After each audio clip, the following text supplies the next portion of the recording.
میں آپ کو بتاؤں کہ یہودیوں کو سب سے زیادہ جن چیزوں سے تکلیف ہوتی ہے ان میں سے ایک حدیث ہے. میں آج آپ کے سامنے وہ حدیث عربی متن کے ساتھ رکھنا چاہوں گا، اور یہ صحیح بخاری کے اندر موجود ہے، اور یہ میں نے کئی جگہوں پہ یہ حدیث بیان کی. 2011 میں نوری داروش نامی ایک یہودی تھنک ٹینک تھا، اس نے میرے خلاف مسمون لکھا اسی حدیث کی بنیاد پہ.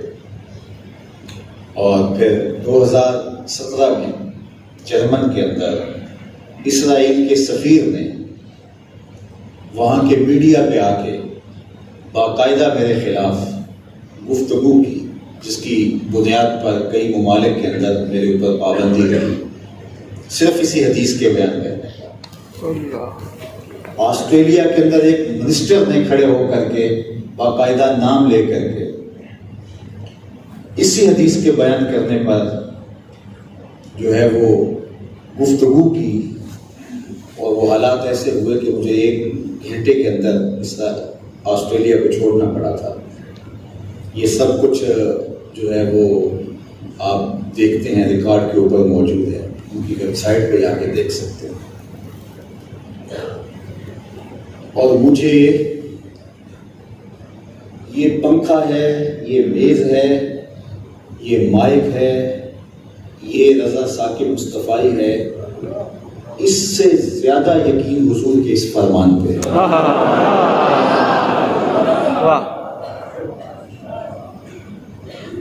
اور یہ صحیح حدیث ہے، صحیح ترین حدیث ہے، ضعیف نہیں ہے، واضح ہے، مبہم نہیں ہے، معول نہیں ہے. اس کے تمام رجال سپاہ ہیں.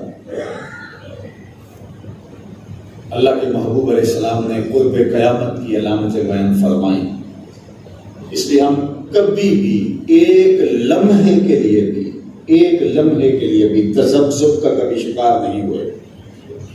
اور میں آپ کو بھی کہتا ہوں، کم از کم جو ادارت المصطفیٰ سے وابستہ ہیں، یہاں جمعۃ المبارک کے لیے آتے ہیں، یہاں پڑھتے ہیں، ہمارے ساتھ روحانی انتصاب رکھتے ہیں، ان کو بھی جس طرح چاند سورج ستاروں کا یقین ہے، اس سے بڑھ کر اس حدیث پہ یقین ہونا چاہیے.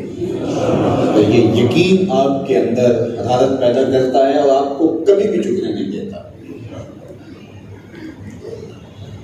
وہ حدیث کیا ہے، اس کے مفہوم کو تو آپ نے کئی بار سنا، کیونکہ یہ ایک بار نہیں، میں نے سینکڑوں بار اس حدیث کو بیان کیا.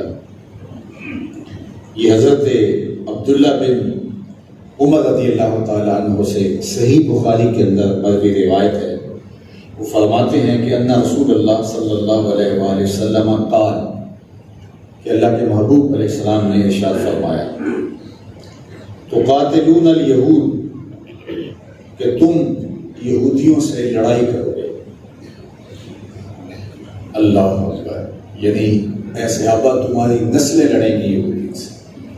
اہل ایمان تم ان سے مقاتلہ کرو گے، تم ان سے جہاد کرو گے. اللہ اکبر.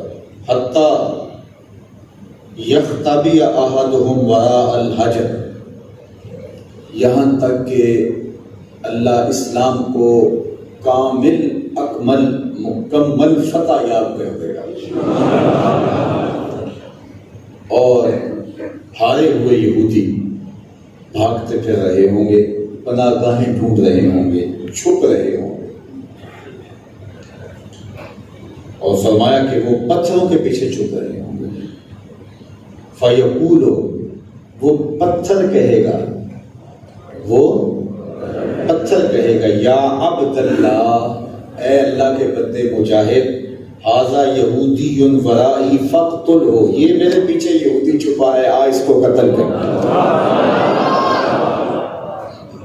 اور پھر اس مجاہد کی تیغ براں اس کو کاٹ کے رکھ دے گی.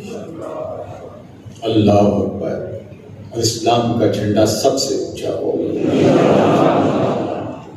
اور یہ بات اسی حدیث کی روشنی میں، اسی حدیث سے نور لے کے، اسی حدیث کی تشریح میں، اسی حدیث کے نتیجے میں، اسی کا ثمرہ میں اکثر کہتا ہوں، اور یہ جملہ آپ کو یاد ہے، زبانی یاد ہے، اس کو میں جب کہہ رہا ہوتا ہوں اور آپ سن رہے ہوتے ہیں تو یقین کی بجلیاں برس رہی ہوتی ہیں، یقین کے اجالے پھوٹ رہے ہوتے ہیں کہ وہ وقت دور نہیں ہے کہ اسلام غالب ہوگا، اور وہ وقت آئے گا کہ کائنات کی ایک ایک چھت پر میرے محمد کے نام کا جھنڈا ہوگا صلی اللہ علیہ وسلم۔ انشاءاللہ حضور کے نام کا جھنڈا کائنات کے ایک ایک چھت کے اوپر لہراتا دکھائی دے گا۔ یہ وقت